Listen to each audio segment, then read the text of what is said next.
Hi. Now that Dr. Tiller, the killer, has been dead for like 8-9 days, there's probably 35 children that are still alive. Their mothers might have second thoughts. At the rate he was killing them, 3-4 a day anyway, I don't feel bad that he's gone. I feel bad that someone murdered him. But whoever it was probably frustrated, because legally, what can anyone do? They say women should be pro-choice. I choose not to be sorry. I choose to be against abortion. And I choose the right to say whatever I want. I'm not going to be intimidated by the likes of Ellie Schmiel. Ever heard from the Bernie Brow days? I think she's an old man now. All those people. Did you see them having candlelight vigils for this horrid man? How many of those girls that had those abortions are scarred for life? Did he ever recommend counseling afterwards? Or before? Were they offered an alternative?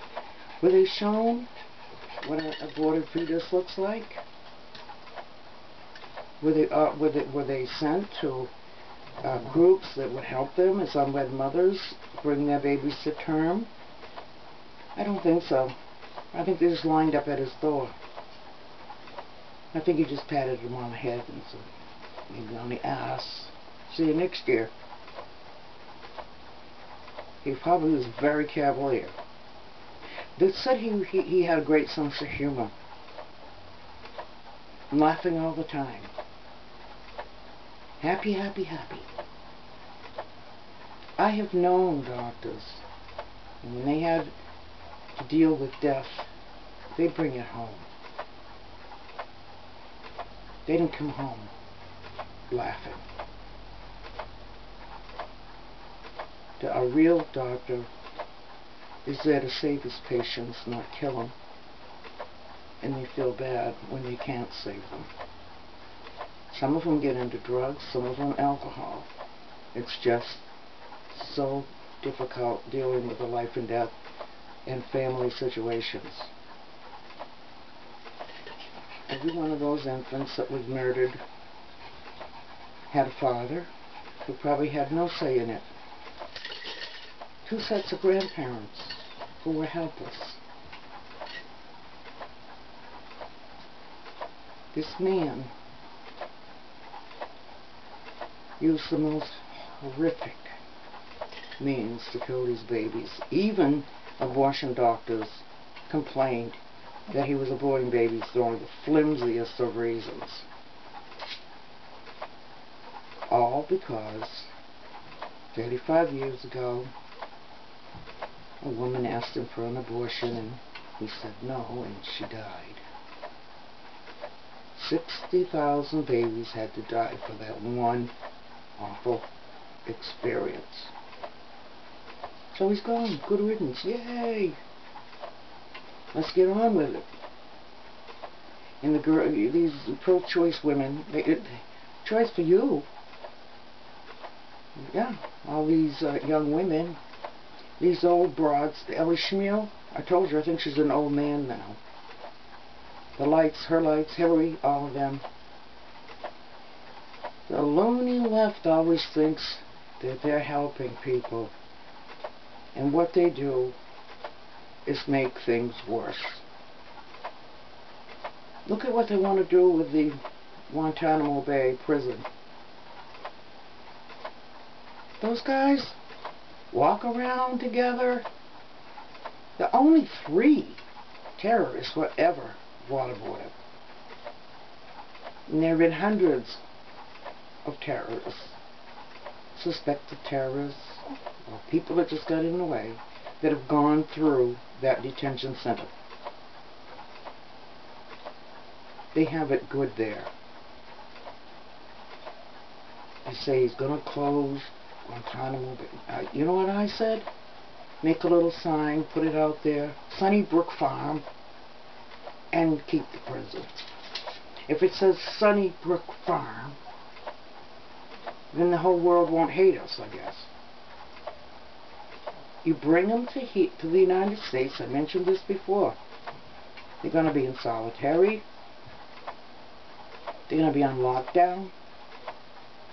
They're not going to be able to be with each other. They're going to be like 5 stories down. And they're going to be so much worse off than they are right now. But every time the loony left tries to improve something, they make it worse. Do you remember, I had a thought. Remembered something. Do you remember when Obama was running for president? He said, he came out one day and he would tell us, America, the United States of America, is the most wonderful country in the world. Help me change it. Well, you see, he meant it. He meant it. He's changing it all right. We're socialists now. He doesn't want to be president. He wants to be dictator. And he's doing a pretty good job of it. And the loony left to just let him along behind him. Yay! Oh, he's so wonderful. Oh, my God. It was newsworthy to show him and Michelle Obama strolling hand in hand through the Rose Garden one night. That was news. That was on NBC. Other things that were important were pushed to one side. Michelle and Barack. What's wrong with these people? They can't see what this man is doing. They don't take over the largest industry in this country by the government, or the banks, or the insurance companies, or stick your nose in small businesses that weren't even involved in this bailout thing and dictate what they can give their personnel for bonuses. They're going to run everything. And you want them to run your health care? They're going to look at it as whether or not you're worth investing money in. If you're young, yeah. If you're my age, no. You need a $5,000 operation, you're not going to get it. You're not worth the investment. You wait, you won't find out. And they screwed up everything so far, and you want them to... They were in charge of Fannie Mae and Freddie Mac. Look what they did. You want them, really? You want the government running your health insurance program? Do you want to have to ask them if you need a procedure? Or what doctor you can go to? Or what medicines you can take? You're going to have to. People are going to be so sorry when this socialistic healthcare system comes in.